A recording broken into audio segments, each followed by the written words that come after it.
Hello friends, welcome to our YouTube channel. My name is Rudra और आज हम बात करेंगे हाइबरनेट के इनहेरिटेंस मैपिंग कॉन्सेप्ट के बारे में। मगर उसको समझने से पहले हमें क्या करना पड़ेगा, नॉर्मली इनहेरिटेंस होता क्या उसके बारे में समझना पड़ेगा। तो इनहेरिटेंस होता क्या है? इनहेरिटेंस मतलब कि one class inherit the properties and behaviour of another class, यानी कि एक क्लास क्या करती है, इनहेरिट करती है प्रॉपर्टीज और बिहेवियर को अनदर क्लास की। यानी कि ये जो क्लासेस है, फैकल्टी, स्टूडेंट और ट्रांसपोर्ट, ये क्या कर रही है, इनहेरिट कर रही है किसकी किसकी प्रॉपर्टी को, कॉमन की प्रॉपर्टी को, है ना, इसमें। और ये इनहेरिट कब कर पाएगी, जब वो क्या करेगी, इस क्लास को एक्सटेंड करेगी, है ना। जैसे हम क्या कर रहा है, तीनों क्लास में क्या कर रखा है, एक्सटेंड कर रखा है किसको, इस कॉमन को। ये कॉमन क्या है, क्लास है। तो जैसे हम एक्सटेंड करेंगे तो ऑटोमेटिकली क्या हो जाएगी, इसकी प्रॉपर्टीज एंड बिहेवियर यानी मेथड्स, प्रॉपर्टी यानी वेरिएबल्स इनहेरिट हो जाएंगे इस क्लास में। यानी कि इस क्लास के ऑब्जेक्ट की मदद से हम क्या कर सकेंगे, इस क्लास में प्रेजेंट मेथड या वेरिएबल्स को क्या कर सकेंगे, एक्सिस कर सकेंगे। तो इनहेरिटेंस होता क्या है ये समझ आ गया, और कैसे करेंगे ये समझ आ गया। अब ये तो हमने देख लिया कि इनहेरिटेंस होता क्या है ना, और इसको कैसे क्रिएट करेंगे या फिर यूज़ करेंगे। अब इसको यूज़ क्यों करेंगे, अब ये समझेंगे। तो ये हमने क्या करिए, एक सॉफ्टवेयर क्रिएट करा जिसमें हम क्या करा, इनहेरिटेंस का यूज़ नहीं करा है ना। तो इसमें हमको क्या करना पड़ रहा है, 3 क्लासेस बनाई हमने, है ना। इससे क्रॉसपोंडिंग क्या करना है, इन क्लासेस को हमको मैप करना है डेटाबेस की टेबल से, और क्या करना है, डेटा को स्टोर करना है। अब ये तो हम कर लेंगे, पर इसमें हम क्या कर रहे हैं, यहाँ पे देख सकते हैं कि 3 जो वेरिएबल या प्रॉपर्टी है ना, इस प्रॉपर्टी की रिक्वायरमेंट क्या है, तीनों क्लासेस को है।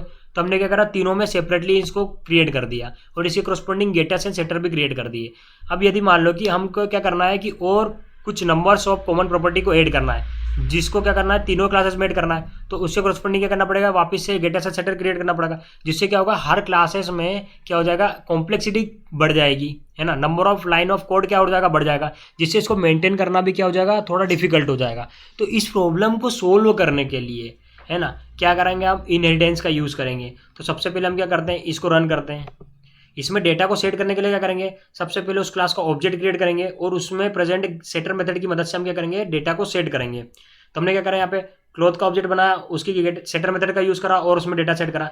वैसे ही फर्नीचर के लिए करा, और हमने क्या करा, मोबाइल के लिए करा। अब इसको हम कर देते रन, है ना। तो क्या होगा, यहाँ पे डेटा प्रिंट होके आ गया। क्लॉथ के क्रॉसपॉन्डिंग जो वेरिएबल थे उसमें डेटा ये सेट हो गया, फर्नीचर के ये हो गया, और मोबाइल के इसमें ये हो गया। अब ये तो हमने कर लिया कि विदाउट इनहेरिटेंस हम यूज़ करेंगे तो कैसे करेंगे। अब इनहेरिटेंस क्या बोलता है, इनहेरिटेंस हमें क्या करता है, फैसिलिटी प्रोवाइड करता है, क्या, कोड को रीयूज़ करने की, क्या करने की, कोड को रीयूज़ करने की।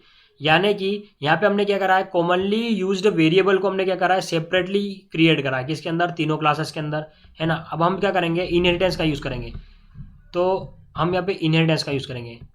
तो हम क्या करते हैं, एक क्लास लेते हैं जिसमें क्या करते हैं, 3 कॉमनली यूज्ड वेरिएबल, जो कि कॉमनली यूज्ड वेरिएबल या प्रॉपर्टी जो कि तीनों क्लासेस में यूज होने वाली है, उसको क्या करेंगे, एक अलग से क्लास में क्रिएट कर देंगे, है ना। और उस क्लास को क्या होगा, उस क्लास में जो वेरिएबल या प्रॉपर्टी प्रेजेंट है उसकी जहां पर भी रिक्वायरमेंट पड़ेगी, सपोज करो इन प्रॉपर्टी की रिक्वायरमेंट तीनों को है, तो तीनों में क्या कर लेंगे, इस क्लास को एक्सटेंड कर लेंगे, है ना। जैसे हमने क्या करा, मोबाइल में एक्सटेंड करा प्रोडक्ट को, फर्नीचर में प्रोडक्ट को, और क्लोथ में प्रोडक्ट को। जिससे क्या होगा, ऑटोमेटिकली इसमें प्रेजेंट वेरिएबल या प्रॉपर्टी इनहेरिट हो जाएगी तीनों क्लासेस में।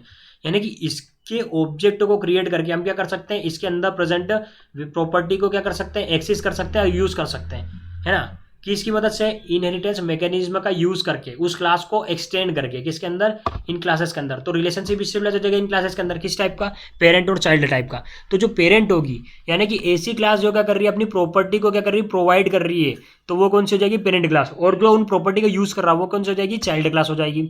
तो इस टाइप से क्या हो जाएगी, इन क्लासेस के बीच में रिलेशनशिप स्टेबलाइज हो जाएगी, जिससे हम क्या कर सकेंगे, कोड को रीयूज कर सकेंगे। जैसे पहले हम जो कर रहे थे विदाउट इनहेरिटेंस का यूज, तो हम क्या कर रहे थे, सेपरेट उस प्रॉपर्टी को, कॉमनली यूज प्रॉपर्टी को सेपरेट क्लासेस में क्या कर रहे थे, वहाँ क्रिएट कर रहे थे। अब इसमें क्या कर रहे हैं, हम उन कॉमनली यूज प्रॉपर्टी को हमने क्लास में क्रिएट कर दिया, और जहाँ जहाँ इसकी रिक्वायरमेंट है उसको क्या करेंगे, सिर्फ एक्सटेंड करेंगे, और ऑटोमेटिकली वो प्रॉपर्टी क्या हो जाएगी, इनहेरिट हो जाएगी। और चाइल्ड क्लास के ऑब्जेक्ट की मदद से उसको क्या कर सकेंगे, हम एक्सेस कर सकेंगे। हम देखते हैं कि ये भी प्रॉपरली कोड उसी तरीके से चल रहा है जो विदाउट इनहेरिटेंस का यूज़ करके हमने एप्लीकेशन को रन करा था। तो यहाँ से इसको एप्लीकेशन को रन कर देंगे, और रन करने के बाद देखेंगे ये भी वो क्या चल रहा है, एग्जैक्ट रन कर रहा है जैसा हमने क्या करा था, विदाउट इनहेरिटेंस का यूज़ करके एप्लीकेशन को रन करा था। यानी कि हम इसका यूज़ क्यों करते हैं, और हम क्या करेंगे, कॉमनली यूज्ड प्रॉपर्टी को क्या करते हैं, पेरेंट क्लास में डिफाइन करते हैं, और जहाँ जहाँ इसकी रिक्वायरमेंट होगी हम क्या करेंगे, उसको एक्सटेंड कर लेंगे। जब हम एक्सटेंड करेंगे तो इनके बीच में क्या होगी, रिलेशनशिप स्टेबलाइज हो जाएगी, इस टाइप की पेरेंट क्लास और सब क्लास के, पेरेंट क्लास और चाइल्ड क्लास जैसी, या फिर बोल सकते हैं सब क्लास और सुपर क्लास टाइप की रिलेशनशिप स्टेबलाइज हो जाएगी। तो समझ आए कि इनहेरिटेंस का यूज़ क्यों करेंगे, है ना। सॉफ्टवेयर को क्रिएट करते वक्त इनहेरिटेंस का यूज़ करेंगे, इससे कोड को रीयूज़ कर सकते हैं, कॉम्प्लेक्सिटी को रिड्यूस कर सकते हैं, है ना। ये हो गया। और मेंटेनेबिलिटी क्या हो जाएगी, आसान हो जाएगी इसको। अब जब भी हमको फ्यूचर में कॉमनली यूज प्रॉपर्टी को ऐड करना होगा तो हम किसको करेंगे, इस क्लास में करेंगे, ना कि सेपरेट क्लासेस में जाके करेंगे, है ना। वो या फिर कुछ या फिर कुछ क्या बोल सकते हैं, अपडेशन भी परफॉर्म करना है तो क्या करेंगे, यदि कॉमनली यूज प्रॉपर्टी में अपडेशन परफॉर्म करना तो हम क्या करेंगे, इस क्लास में आके करेंगे। तो ये जो प्रॉपर्टी अपडेट करेंगे या फिर ऐड करेंगे वो ऑटोमेटिकली क्या हो जाएगा, इनहेरिट हो जाएगा इन तीनों क्लासेस में। हमको सेपरेटली जाके वर्क परफॉर्म नहीं करना पड़ेगा तीनों क्लासेस में। तो इनहेरिटेंस का यूज़ क्यों, अगर आप समझ आ गया।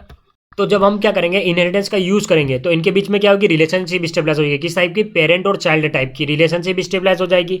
ये क्या हो जाएगी, इनहेरिटेड क्लास, क्योंकि ये क्या कर रही है, इनहेरिट कर रही है प्रॉपर्टी को, है ना। तो ये क्लासेस जो है इसके क्रॉसपोंडिंग हम क्या कर रहे हैं, सॉफ्टवेयर क्रिएट करने के लिए इनहेरिटेंस का यूज कर रहे हैं। अब इसके क्रॉसपोंडिंग हमको क्या करना है, मैपिंग परफॉर्म करना है।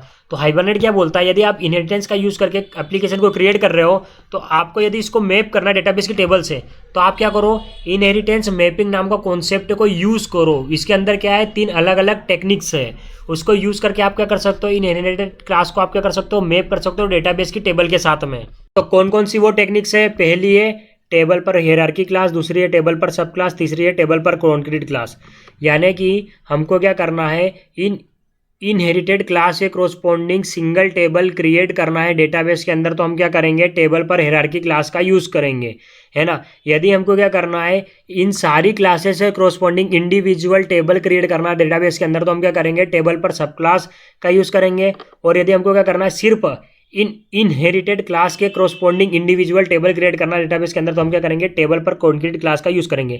अब ये तीनों के एडवांटेजेस भी है, डिसएडवांटेज भी है, अपने ऊपर है कि आपको समझने के बाद में इस कॉन्सेप्ट को कौन सी टेक्निक का यूज़ करना है इनहेरिटेड क्लास के क्रॉसपोंडिंग, है ना। तो ये आपके ऊपर है। अब हम इसको कोर्स समझेंगे तो और अच्छे से समझ में आ जाएगा कि इनका यूज़ क्या होता है और कहाँ पर इसको करना है।